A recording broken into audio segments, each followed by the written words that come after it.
गुरु ब्रह्मा गुरु विष्णु गुरुदेवो महेश्वर गुरु साक्षात् परब्रह्म तस्मै श्री गुरुवे नमः। ध्यान मूलम गुरुमूर्ति पूजा मूलम गुरुपदम मंत्र मूलम गुरुवाक्यम मोक्ष मूलम गुरु कृपा। बोलिए सद्गुरु साईनाथ भगवान की जय हो। बोलिए सद्गुरु साईनाथ भगवान की जय हो। आज हम साईं बाबा की कृपा से आप लोग के समक्ष मंत्र किसे कहते हैं, स्तुति किसे कहते हैं, गायत्री मंत्र क्या वाकई में गायत्री मंत्र है कि ईश्वर स्तुति है, इसके बारे में समझाऊंगा। लोग कह देते हैं कि भाई हम गायत्री मंत्र का उच्चारण हमेशा करता रहता हूँ, हमेशा गायत्री मंत्र का उच्चारण करते रहता हूँ, हम गायत्री माता का उपासक हूँ, गायत्री मंत्र हमेशा पढ़ता रहता हूँ। वाकई में हम देखें कि भाई गायत्री मंत्र वाकई में गायत्री मंत्र है कि नहीं है। गायत्री मंत्र है कि ईश्वरीय स्तुति है, हमको जानना जरूरी है। हम गायत्री के उपासक हैं, गायत्री मंत्र के उपासक हैं कि हम ईश्वर के उपासक हैं। हमको गायत्री मंत्र से समझना है कि हम किसका उपासक हैं, मंत्र किसे कहते हैं, स्तुति किसे कहते हैं, इसके बारे में भी मैं बताऊंगा। हाँ, तो हम अब गायत्री मंत्र का उच्चारण करने जा रहे हैं। इसे हम समझे कि वाकई में गायत्री मंत्र है कि नहीं। हम तो कह देते हैं कि मैं गायत्री मंत्र का हमेशा उच्चारण करता हूँ, मंत्र दोहराता हूँ। वाकई में हमको समझना है कि ये स्तुति क्या कहती है, किसके तरफ इशारा करती है, जिसे हम गायत्री मंत्र बोलते हैं। वाकई में ये गायत्री मंत्र है कि नहीं है, कि ये इस कुछ और ये स्तुति कहती है, ये शब्द कुछ और कहता है। हम इसका अवलोकन करेंगे आप लोग के समक्ष कि भाई हम अंधकार में भक्ति करते हैं कि प्रकाश में भक्ति करते हैं। वाकई में ये गायत्री मंत्र है, वाकई में ये किस तरफ से इशारा करता है, किसकी स्तुति कराता है, इसके बारे में बताऊंगा। वाकई में बहुत से हम धर्म गुरु को भी सुना हूँ कि भाई हम गायत्री मंत्र का उपासक हूँ, और गायत्री पंथ वाले से मैंने सुना हो कि मैं गायत्री माता का उपासक हूँ। हमेशा गायत्री मंत्र बोलता जाता हूँ, हमेशा गायत्री मंत्र को उच्चारण करता रहता हूँ। मैं वाकई में गायत्री मंत्र गायत्री माता का उपासक हूँ।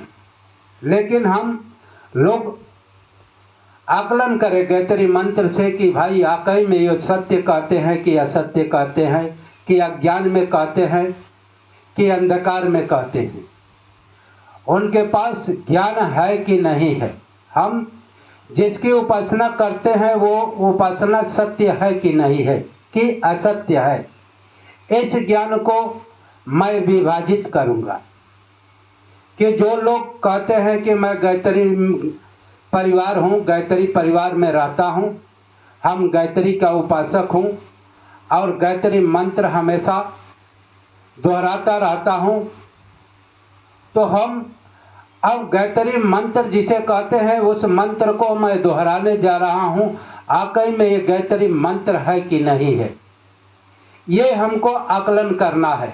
काजी भरत जी है कि भाई ये गायत्री मंत्र है कि नहीं, कि क्या यह एक ईश्वरीय स्तुति है, हमको समझना है ना। है जहाँ गायत्री मंत्र होगा वहाँ गायत्री शब्द तो लगा ही रहेगा। गायत्री की प्रार्थना होगी कि नहीं होगी, है ना।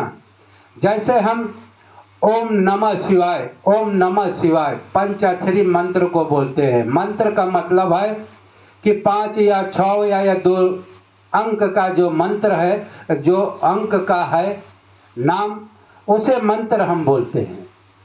चाहे राम बोल रहे हैं तो यह मंत्र की श्रेणी में आता है। ओम नमः शिवाय बोलेंगे तो मंत्र की श्रेणी में आता है। राम बोले, कृष्ण बोले, ये मंत्र की श्रेणी में आता है। समझ रहे हैं? और इसके बाद जो बड़ा हो जाता है, 2 लाइन का हो जाता है, 1 लाइन का हो जाता है, यह स्तुति में आता है। शास्त्र कहते हैं ये स्तुति हो जाती है, ये मंत्र की श्रेणी में नहीं आता है। लेकिन हम लोग और गायत्री परिवार वाले जो है भ्रांति से इसको क्या कहते हैं कि ये गायत्री मंत्र है। भ्रांति से कहते हैं कि हम गायत्री मंत्र का उच्चारण करते हैं, लेकिन वाकई में यह ईश्वरीय स्तुति है। अब यह श्लोक किसकी तरह संकेत कर रहा है, इससे हम समझ लेंगे कि भाई गायत्री मंत्र है कि ईश्वरीय स्तुति है। इसको हम जाने, गायत्री मंत्र का उच्चारण कर रहे हैं। आप लोग को मैं इसका अर्थ बताऊंगा। एक तरह से हम थोड़ा बहुत भाव मिलाकर अर्थ भावार्थ में हल्का फुल्का बता दे रहा हूं। हे सर्वरक्षक परमेश्वर, प्राणों के प्राण, दुख विनाशक, सुख स्वरूप, सारे जगत के पिता, उत्पन्न करने वाले, दिव्य शक्तियों को देने वाले हो, हम आपको नमन, भक्ति, श्रद्धा सुमन चढ़ाते हैं। मेरी भक्ति स्वीकार कीजिए। ठीक ना? अर्थ का मतलब होता है, भावार्थ कई प्रकार से किया जाता है, लेकिन भावार्थ लोगों ने कई प्रकार से गायत्री का किया है। लेकिन गायत्री शब्द क्या कह रहा है उसका अर्थ मैं आप लोग के समक्ष बता रहा हूं। गायत्री शब्द ओम, ओम भूर्भुवः स्वः तत्वरेण्यम भर्गो देवस्य धीमहि धियो न प्रचोदयात्। एक एक अक्षर का मैं अर्थ आप लोग को समझ साई कृपा से प्रस्तुत कर रहा हूं। ओम माने एक ईश्वर का वाचक नाम को ओम कहा गया है। एक वाचक नाम को ओम कहा गया है। ओम भू भुवः स्वः। अब देखिए, भू भुवः स्वः का मतलब कि आकाश और धरती, आकाश पाताल, तीनों लोक के मालिक। समझ रहे? जो तीनों लोक का मालिक है उसको ओम भू भुवः स्वः तत्वरेण्यम। वो तीनों लोक का मालिक तत्वरेण्यम माने तत्व रूप से वह विराजमान है, हर जगह हर कण में विराजमान है। उस परमात्मा को तत्वरेण्यम, वरेण्यम का मतलब होता है वरण करना, भक्ति करना, भाव करना, श्रद्धा सुमन चढ़ाना, उसे हम पूजता हूँ। वरण का मतलब होता है। तत्व का मतलब होता है एक शाश्वत तत्व रूप से हर पदार्थ में तो ही विराजमान है।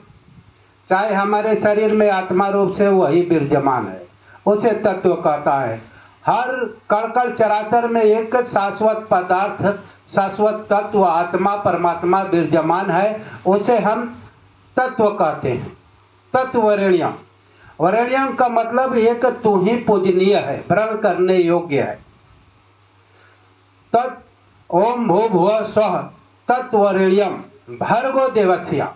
भर्गो का मतलब कि सबका, देवस्य का मतलब देव, सबका मालिक, जो तीनों लोक में विराजमान हो, कण चराचर में विद्यमान हो, सबका, उसे हम सबका मालिक कहते हैं। सबका देवस्य माने सबका देव। जितने ब्रह्मा विष्णु महेश शंकर आदि देवी देवता है, उन सबका देव। देवस्य मतलब कि सबका देव। भर्गो देवस्य माने सबका मालिक। ओम भूर्भुवः स्वः तत्वरेण्यम भर्गो देवस्य धीमहि धियो न प्रचोदयात्। मैं उस सबको मालिक को मैं प्रणाम करता हूँ, देवों का देव एक मालिक को मैं प्रणाम करता हूँ। अब यहाँ देखिए भाई, ये गायत्री स्तुति लोग कहते हैं, मैं मंत्र कहते हैं, लेकिन मैं इसे स्तुति गायत्री माने इसको बनाया है, इसलिए गायत्री मंत्र है नहीं। ये एक ईश्वरीय स्तुति का नाम है। ये स्तुति ईश्वर की ओर संकेत करती है, ईश्वर की ओर इशारा करती है, ईश्वर को पास ले जाने के लिए ईश्वर का भक्ति भाव भंगिया किया गया है। ईश्वर की एक आराधना है, ईश्वर की एक सुमिरन करने की, शरण करने की, ईश्वर की एक स्तुति है, उसे की ओर भाव भंगिया प्रकट करने की एक स्तुति है। ओम भूर्भुवः स्वः तत्वरेण्यम भर्गो देवस्य, माने सबका देवों का देव, ऐसे महाप्रभु, ऐसे परमात्मा को मैं नमन करता हूँ। इसमें कहीं धीमहि धियो न प्रचोदयात्, माने इसमें कहीं नहीं गायत्री छंद का कोई गायत्री शब्द का उच्चारण हुआ है, लेकिन आप लोग कह देते हैं कि मैं गायत्री, एक ईश्वरीय स्तुति है, एक ईश्वरीय आराधना है, एक ईश्वरीय भाव भंगा है इस मंत्र में, इस स्तुति में दूसरा कुछ है नहीं। अब देखिए भाई, ये तो प्रचलित ज्यादा गायत्री परिवार वालों से चला है, लेकिन देखिए उनमें क्या भ्रांतियां है।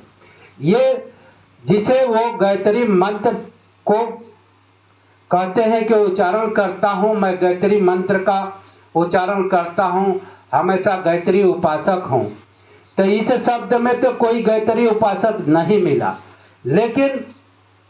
लेकिन यह शब्द क्या कहता है, एक परमात्मा की भक्ति का, हे प्राणों के प्राण, दुख विनाशक, सुख स्वरूप, मैं आपको नमन करता हूँ, एक आप ही व्रण करने योग्य है। तत्वरेण्यम माने आप एक ही वर्ण करने वाले, तीनों लोक में एक तुम ही वर्ण करने लायक हो, दूसरा इस दुनिया में कुछ है नहीं।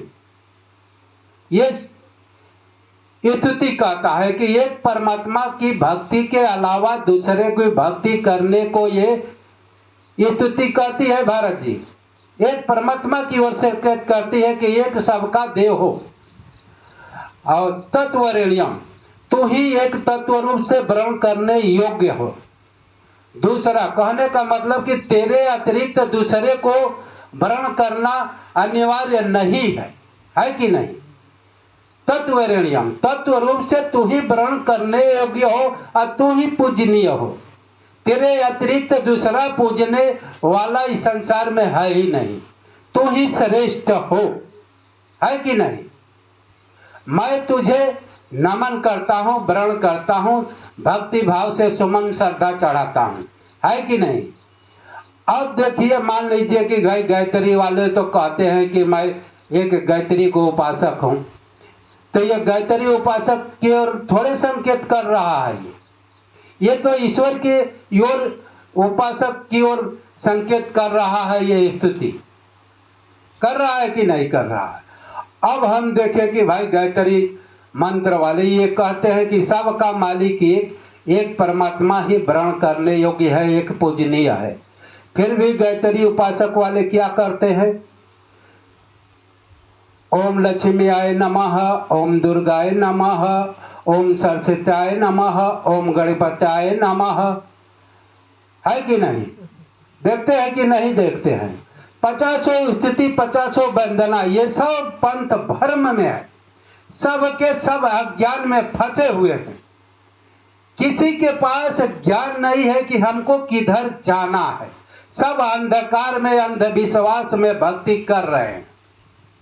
कैसे हम ईश्वर को, ये गायत्री मंत्र जिसे बोलते हैं, इसको खाली समझ लेते हैं, इसका अर्थ तो ओम गणेशाय न कहते, ओम लक्ष्मीयाय न कहते, ओम सरस्वतीयाय नमः कहते, और न ओम गायत्रीयाय कहते। का जी भारत जी, ये गायत्री शब्द एक तू ही वर्ण करने योग्य हो, मैं आपको नमन करता हूं। तत्वरेण्यम माने तत्व रूप से तू ही वर्ण करने योग्य हो। गायत्री शब्द जिसे कहते हैं, ये किसको कहता है? एक ईश्वर को। लेकिन ईश्वर की आराधना न कर गायत्री परिवार वाले भी गायत्री मंत्र को जिसे कहते हैं उसको न जानकर वह पखंड में फंस गए। फंसे है कि नहीं? इसी तरह से दुनिया फंसी हुई है। बहुत से हम अवलोकन करूंगा, बहुत से सदगुरु का, बहुत से ज्ञानियों का, बहुत से अपने को कहते हैं कि मैं बहुत बड़ा विद्वान हूं, उन सब का बड़े बड़े विद्वान इसमें फंसे हैं, बड़े से बड़े।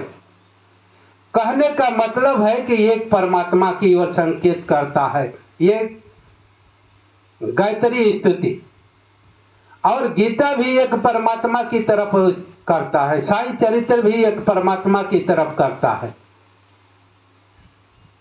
रामायण भी एक परमात्मा की तरफ कहता है कि नहीं? एक साधे सब सधे, सब साधे सब जाय, तुलसी मूल ही सींचिए फूले फले आघाय। माने एक परमात्मा, माने एक सदगुरु को पकड़ लो, एक ईश्वर की जो राह दिखाने वाला गुरु है, ईश्वर से एक ही भाव हुआ है, उसे पकड़ लो और उसको पकड़कर तू परमात्मा तक पहुंच जाओ। परमात्मा के पास पहुंचने का मार्ग एक ही है। कृष्ण भगवान कह रहे हैं कि हे अर्जुन, शिष्य तेहम साधिमाम त्वम प्रपन्नम, मेरा शिष्य बन जा। सर्वधर्मा परित्यज्य माम एकम शरणम व्रज, अहम त्वा सर्व पापो भो मोक्षयामि मा शुचम। कह रहे हैं कि भाई सर्व धर्मों का, हे अर्जुन तुम सर्व धर्मा परित्यज्य माने सारे धर्मों को त्याग दो। सर्व धर्मा परित्यज्य माम एकम शरणम माने मेरी शरण आ जा। परित्यज्य माने त्याग कर मेरी शरण आ जा। अहम त्वा माने मैं तुझे, अहम त्वा सर्व पापों भो मोक्षयामि मा शुचम, मैं तुझे सर्व पापों से मुक्ति दिला दूंगा, मोक्ष दे दूंगा। कहा? एक परमात्मा की शरण गीता भी कहती है, एक सदगुरु के शरण गीता भी कहती है, एक सदगुरु के शरण रामायण भी कहता है कि नहीं भरत जी? एक ईश्वर के शरण न जाकर आदमी देवी देवताओं में भटक रहा है, अपना समय नष्ट कर रहा है। वो सदगुरु के शरण में खाली 10 मिनट भक्ति कर रहा है तो वो व्यक्ति देवताओं से श्रेष्ठ है, क्योंकि देवता भी ईश्वर की वंदना नहीं कर सकते।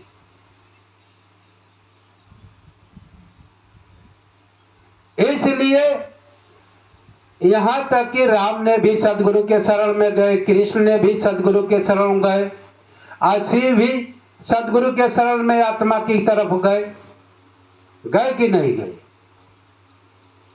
हाई शिव जी भी एक बार ध्यान कर रहे थे, एक थोड़ा सा आगे बढ़ा देता हूं। शिव जी एक बार ध्यान कर रहे थे। हाई शिव जी हमेशा आत्मा में निग्रम रहते थे, आत्मा में हमेशा रहते थे, पहाड़ों पर बैठे हुए थे शिव जी। तो पार्वती जी के मन में कामना जागृत हुई। क्या कामना जागृत हुई? आई देख रहे हैं कि भाई आकाश में कोई विमान से जा रहा है, पुस्तक विमान से उड़ रहा है, किसी का घर महल है, किसी का सोने का है, किसी का कुछ है, हम लोग पत्थर पर बैठे हुए। समझ रहे हैं भरत जी? और हमारा जो है बौराहवा बर जो है हमेशा ध्यान में लीन रहता है?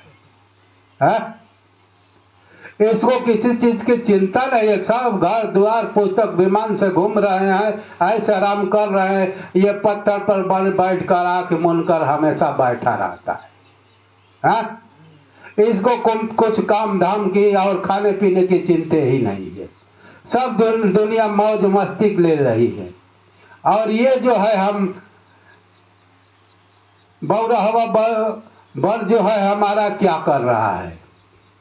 तब पार्वती ने पूछा कि अरे भैया आप क्या करते हैं, स्वामी जी आप क्या करते हैं, हमेशा सब दुनिया ऐसो मौज आराम ले रही है, आप हमेशा आंख बंद कर बैठे हुए रहते हैं। आकई में आंख बंद कर बैठने से क्या रस मिलता है, क्या फायदा मिलता है। आंख बंद कर देने से क्योंकि किसी की मन की कल्पनाएं दूर हो जाएगी क्या। वो तो हमेशा दिमाग में नाचती रहती है कि मुझे ये चाहिए वो चाहिए। आप आंख बंद कर बैठे रहते हैं, आप कुछ कहते ही नहीं है कि भाई थोड़ा हमारा घर द्वार भी बन जाए, थोड़ा बहुत नौकर चाकर भी हो जाए। आप तो भगवान कहे जाते हैं, थोड़ा ऐसो आराम मिल जाए है। पार्वती जी पूछ रहे कि आप कहाँ रहते हैं, क्या करते हैं बैठकर, रातों दिन एकदम समाधि में लीन रहते हैं, न खाने की चिंता, न पीने की चिंता, न कुछ भी, बस हमेशा कौन आनंद लेते हैं। देख रहे हैं कि लोग दुनिया जो है मार मजा काट रही है। कोई पुस्तक विमान से उड़ रहा है, हा हा अपनी पत्नी के साथ हा हा करते हुए जा रहा है, खेलते हुए जा रहा है। वाकई में आप क्या करते हैं, हमेशा लीन रहते हैं, कहाँ रहते हैं, समझ रहे हैं। अब शिव जी का समाधि टूटी और सोचे कि भाई आज तक लो तो ऐसा है, पार्वती जी है, ऐसा प्रश्न ही नहीं किया था, ऐसा प्रश्न ही नहीं किया था कि भाई आप क्या करते हैं, आज क्यों कह दी है। तो ध्यान में जब डूबे, अंतर्मुख हुए, ब्रह्म में पहुंचे, तो ब्रह्म में जब जीव पहुंचता है तो उसे पार्वती की मन की बातें जान गए। ये तो लोगों के कल्याण के निमित्त पूछ रही है, ये ईश्वर से इशारा मिलता है। तो पार्वती जी जब शिव जी बोले कि भाई ठीक है तुम्हारा प्रश्न है, दुनिया मौज मस्ती कर रही है, हम भी मौज मस्ती करता हूं, हम भी मौज मस्ती करता हूं। तो कहते हैं कि भाई क्या मौज मस्ती, आंख मन को बंद कर लेने से मौज मस्ती हो जाती है। तो बता रहे हैं कि हम ब्रह्म में मौज मस्ती करता हूं और दुनिया प्रकृति में मौज मस्ती करती है। हम आत्मा में मौज मस्ती करता हूं, एक ईश्वर में मौज मस्ती करता हूं और दुनिया प्रकृति पदार्थ में मौज मस्ती करती है। हमारा मौज मस्ती जो है शाश्वत है, इन सब का मन मौजी क्या है, नश्वर है। भरत जी इनका सब छूट, मृत्यु के उपरांत सब छूट जाएगा। हमारा जो मौज मस्ती है, हमारा शरीर रहे या ना रहे, हम हमेशा आत्मा हूँ, ब्रह्म में रहता हूँ। ये शरीर का नकली है, हमारी आत्मा असली है। हम असली तत्व शाश्वत तत्व का आनंद लेता हूँ और दुनिया नश्वर तत्व का आनंद लेती है। और जो शाश्वत तत्व का आनंद लेता है, ना उसे भूख लगती है ना प्यास लगती है। आज जो नश्वर तत्व का आनंद लेता है तो उसे भूख प्यास इंद्रिया की कामनाएं जागृत रहती है। हमारी इंद्रिया तो मर चुकी है, हमारी कामनाएं तो मर चुका है। समझ रहे हैं भरत जी।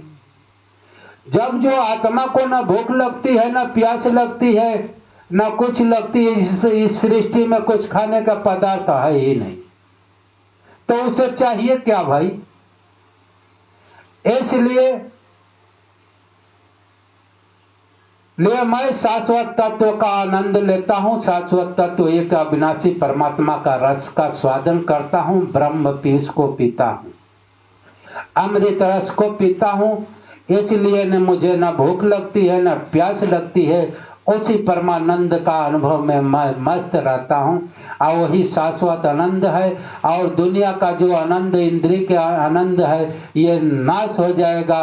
हमारा आनंद जो है शरीर रहने के बाद भी, नहीं रहने के बाद भी नाश नहीं होगा, उसका रस स्वादन करता हूँ। ना आत्मा को घर की जरूरत है, ना आत्मा के पानी की जरूरत है, ना बढ़िया बढ़िया व्यंजन की जरूरत है। वो तो ब्रह्मानंद का आनंद में मस्त रहती है, हमेशा मदिरा पान करती है, ब्रह्मानंद का मदिरा पान करती है। और न संसारिक जो है झूठे मदिरा पान, क्षणिक मदिरा पान करते हैं, जो 2-4 घंटा में वो मदिरा पान का नशा टूट जाता है। हमारा जो आनंद है ये तो अनंत युग का ब्रह्मानंद का मदिरा पान है। तो हम इसका रसपान करता हूँ, इसलिए मुझे कुछ चीज़ की जरूरत नहीं चाहिए। और दुनिया जो इंद्रिक मन बुद्धि का आनंद लेते हैं उनको चाहिए, जो शारीरिक आनंद लेते हैं उनको चाहिए। अब देखिए पार्वती जी कहती हैं कि भाई वो आनंद हमको भी बताओ, ठीक ना, वो आनंद हमको भी बताओ। तो उस आनंद को वही अमर कथा कहे। अमर कथा मतलब कि जो गीता है वही अमर कथा है, जो अमरता की ओर ले जाने वाली सदगुरु की वाणी है वही अमर कथा है। जो आपको शरीर से आत्मा की यात्रा करा दे, मन बुद्धि के इंद्रियों से आत्मा की यात्रा कथा करा दे, आत्मा अमर की यात्रा करा दे, वही अमर कथा है। तो पार्वती जी को गुफा में ले गए और वो अमर कथा कहे, जिससे पार्वती ने उसे आत्मसात कर कर कैवल्य पद को प्राप्ति किया। कैवल्य पद आत्म पद को कहते हैं, जो अंतिम शिखर को जहाँ जाने के बाद आगे कोई रास्ता नहीं होता है, वहाँ अंतिम शिखर में पहुंची। तो शिव जी का एक गुरु गीता भी है, शिव पुराण में है, जिसे अमर कथा कहते हैं। तो हमको अमरता की तरफ, एक ईश्वर की तरफ चलना चाहिए। अब हम आते हैं इस कथा के बाद थोड़ी सी एक और कथा जो कह रहा था कि भाई लोग दुनिया भ्रांति में है। मैं एक जगह गया रिश्तेदारी में, तो एगो पंडित जी थे, खूब धार्मिक व्याख्या कर रहे थे। हम भी वहाँ पर बैठा था। मैं तो जानता था कि भाई पंडित का मतलब है कि गाल बजावे, सो पंडित कहलावे। समझ रहे हैं, कबीरदास जी ऐसे ही दोहा बोले हैं, जो गाल ज्यादा चपड़ चपड़ बताता है, अपने को धर्मिकता का प्रदर्शन करता है, वह पंडित है। मैंने नकली पंडित को कहे हैं, वो नकली पंडित है। तो पंडित जी खूब बजा रहे थे, खूब कह रहे थे कि मैं गायत्री उपासक हूँ। मैं पूछा कि भाई गायत्री उपासक हो तो आप ब्राह्मण किसे कहते हैं? समझ रहे हैं, ब्राह्मण किसे कहते हैं? तो कह रहे हैं कि जो गायत्री मंत्र जाप करता है वही ब्राह्मण है। काजी भरत जी, तो गायत्री मंत्र मांस मदिरा खाने वाला भी खूब खा रहा है, खूब जाप कर रहा है, तो ब्राह्मण हो गया। कहने का मतलब ये है, देखिए इन लोगों के पास कितनी अज्ञानता भरी हुई है, पंडितों के पास, कि गायत्री मंत्र पढ़ लिया। कोई भी जब पढ़ लेगा तो कहाँ गायत्री शब्द में कहाँ लिखा है कि वो ब्राह्मण है? कहीं शास्त्रों में लिखा है कि भाई गायत्री मंत्र को पढ़ेगा तो ब्राह्मण कहा गया, या गायत्री स्तुति को कहेगा तो ब्राह्मण एक ही स्थिति है। गीता में कई जगह पंडित और ब्राह्मण की व्याख्या की गई है। जो ब्रह्म को जानता है, जो ब्रह्म में स्थिति बना लिया है, उसे ब्राह्मण कहते हैं। गीता में कई जगह है, यस्य सर्वरंभा काम संकल्प वर्जिता ज्ञान अग्धि कर्माणम तमहु पंडितम बुधा। देखिए पंडित किसे कहते हैं? यस्य सर्वरंभा, जो शास्त्र विधि अनुकूल साधना की गई, यस्य सर्वरंभा शुरुआत की गई,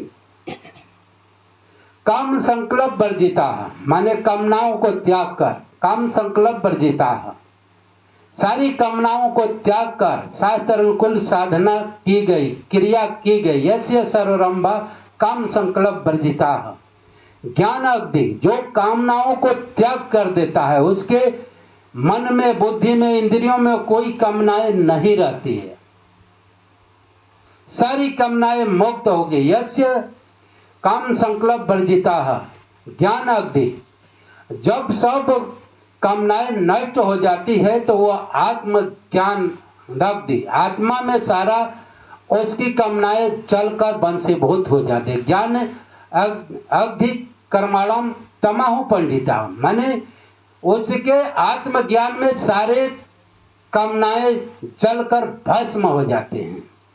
तमाहु पंडिता बुझा, जब वह आत्मा में सारी कामनाएं नष्ट हो गई, तमाहु पंडिता बुझा, माने वह व्यक्ति जो पंडित है। काजी भरत जी, ये गीता क्या कहते हैं?